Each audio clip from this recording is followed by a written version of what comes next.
Presidente, bom dia aos senhores, colegas vereadores, a quem está presente aqui, saudar especialmente o colega Adriano Bressan, colega de partido, secretário do município, também a colega Gladys Frisso, que vem acompanhar aqui o projeto de sua autoria também, que eu tenho orgulho de ser o relator. Mas, voltando ao assunto, presidente, essa moção aqui, vereador Iago, colegas aqui que estão ainda no plenário, é uma moção do constrangimento, né? As Forças Armadas, ao Exército Brasileiro, especialmente as Forças de Segurança Pública e, em específico, ao BOP, que brilhantemente se utilizou, né, de drones na última operação lá no Rio de Janeiro. Inclusive, tem uma reportagem, para quem tiver na dúvida da eficácia, da eficiência desse trabalho, um drone que alcança 5 quilômetros, inclusive um drone térmico, para poder identificar, mesmo no meio do mato, na escuridão ali, que a olho nu é praticamente impossível alguém detectar a presença de algum meliante, de um bandido, um ladrão, enfim, alguém que está provocando insegurança no meio da comunidade. E eu fico pensando, né, se essa turma aqui do pessoal tivesse essa mesma vontade, essa mesma energia política para gastar e se envolver em tentar desfazer este ato que a favela fica como refém do traficante, porque, na verdade, as favelas e comunidades do Rio de Janeiro, e não somente de lá, de outras partes do país, são um grande refém do crime organizado.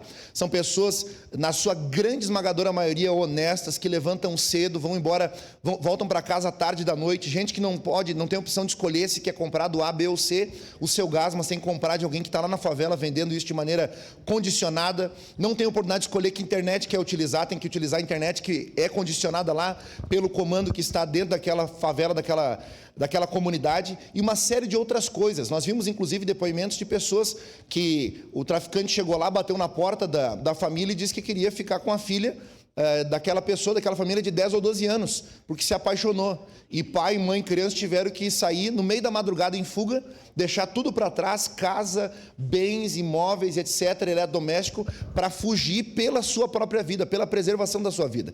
Eu já falei semana passada aqui, é uma guerra assimétrica que nós estamos enfrentando. Quando a polícia não puder usar um poder de fogo, um poder de combate, de neutralização, à altura, no mínimo, daquilo que as facções utilizam, nós vamos sempre ter baixas, infelizmente, do setor da segurança pública, que lá, em última instância, é quem representa a todos nós que estamos aqui.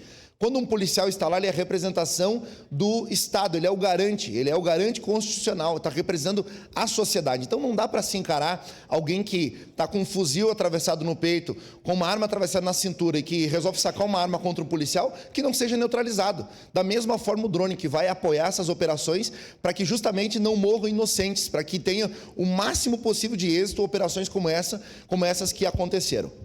E para encaminhar minha fala, citar aqui, vereador Iago, aquela especialista em segurança pública da última semana, né? Que conseguiu assim falar, chega a ser assim esdrúxulo, ela dizer que um policial facilmente consegue combater alguém armado com um fuzil com algumas pedras. Basta o policial mirar bem e jogar uma pedra em alguém que está com um fuzil, que ele vai conseguir neutralizar uma pessoa. Então, vejam, é ridículo o que nós estamos vendo no Brasil. É absurdo, é ululante, discrepante o que nós estamos vendo e é, de fato, uma bandidolatria, é um abraço. Parece que quanto mais errado for a pessoa, mais idolatrada nesse país. Nesse país é proibido prosperar, é proibido ser cidadão de bem, ser honesto, ter uma vida digna, querer evoluir, querer avançar na vida. Hoje, quem é cultuado no nosso país é esse tipo de conduta. Esse tipo de conduta que é valorizado no Brasil, um Brasil que vive a inversão de valores. Então, para mim, é um grande constrangimento.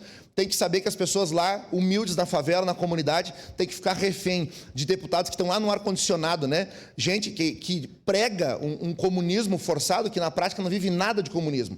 Prega uma igualdade que na prática não tem nada de igual, né? Porque o pessoal prega isso. E aí vem com um projeto esdrúxulo desse para dizer que a polícia militar não pode utilizar drones, né? Tripuláveis ou não tripuláveis. E aí o pretexto é proteger a vida e os direitos fundamentais da população residente nessas áreas. Pois é, cadê o direito à vida? Cadê as garantias individuais, a liberdade de ir e vir, o direito de se manifestar? Tente manifestar-se dentro de uma comunidade e falar o que você pensa para ver o que vai acontecer.